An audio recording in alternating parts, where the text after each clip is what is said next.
Entertainment కోసం మనం 10 minutes 20 minutes చూస్తాం. కానీ పర్టికులర్గా అదే పనిగా పెట్టుకొని స్టూడెంట్స్ ఎగ్జామ్ టైంలో కూడా కనిపించట్లేదు. ఏమొస్తుందండి ఓకే రైట్ చెప్పండి. మీ లైఫ్కి ఏమైనా 1% అనేది ఏమైనా యూజ్ ఉంది బిగ్ బాస్ వల్ల? మీ టైం అంతా వేస్ట్ చేసుకుంటున్నారు దానివల్ల ఏం యూజ్ ఉంది? అదే టైంని మీరు ఏదైనా ఇన్వెస్ట్మెంట్ చేయండి మీ లైఫ్ కోసం. స్టూడెంట్స్ కానీ ఎవరైనా కానీ ఓకే. ఇప్పుడు ఎవరైనా జాబ్ చేసే వాళ్ళంటే వాళ్ళు ఎంటర్టైన్మెంట్ కోసం ఒక 10 మినిట్స్ ఏదో చూస్తారు. కానీ స్టూడెంట్స్ లైఫ్ చాలా ఖరాబ్ అయింది. చాలా మంది యూత్ మొత్తం చాలా బిగ్ బాస్ ఇంకా అలవాటు వేస్ట్ టైం అంతా వేస్ట్ చేసుకున్నారు.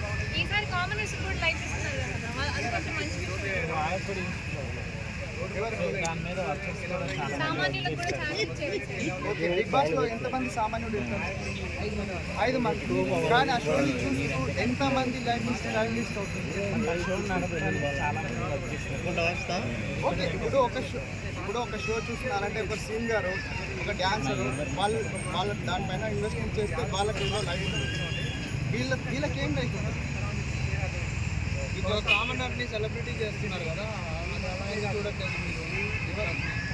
6 కాంబర్స్ని తీసుకున్నారు. అలాంటి ఫ్యాషన్ ఇంట్రెస్ట్ ఉన్న ఎవరైనా దేంట్లో అయినా ఇంట్రెస్ట్ ఉన్నా కానీ వాళ్ళని ఆ ఫీల్డ్లో వెళ్ళాలని నాకు కూడా హ్యాపీ. వెళ్ళాలి, దానికి నేను ఒప్పుకుంటాను. కానీ ఏ టాలెంట్ లేని వాడికి టైంపాస్ కోసం ఆ షో చూస్తున్నాను.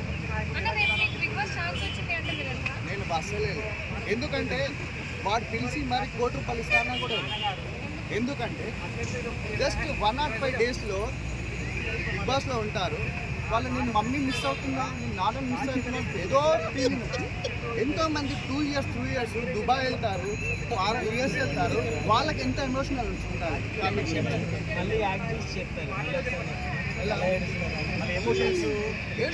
అదంతా యాక్టింగ్ అండి. రియాలిటీ ఎప్పుడు బిగ్ బాస్లో రియాలిటీగా ఎప్పుడు ఉండదు. అదంతా జస్ట్ గెలవాలి అనే తాపత్రయంతో మాత్రమే వాళ్ళు రియాలిటీ క్యారెక్టర్ ఎప్పుడు షో చేస్తారు. ఎలాంటి సినిమాలు చూస్తారు?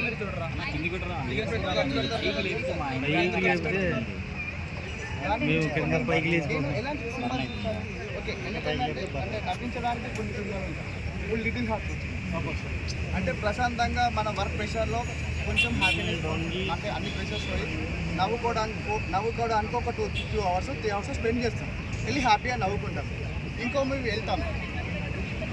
ఇప్పుడు 10th ఫెయిల్ మూవీ చూసారు, అది ఇక్కడ దగ్గర పెట్టి అంటే ఆ ఫీలింగ్ చూస్తే కొంచెమైనా ఫీలింగ్కి మీనింగ్ ఉంది.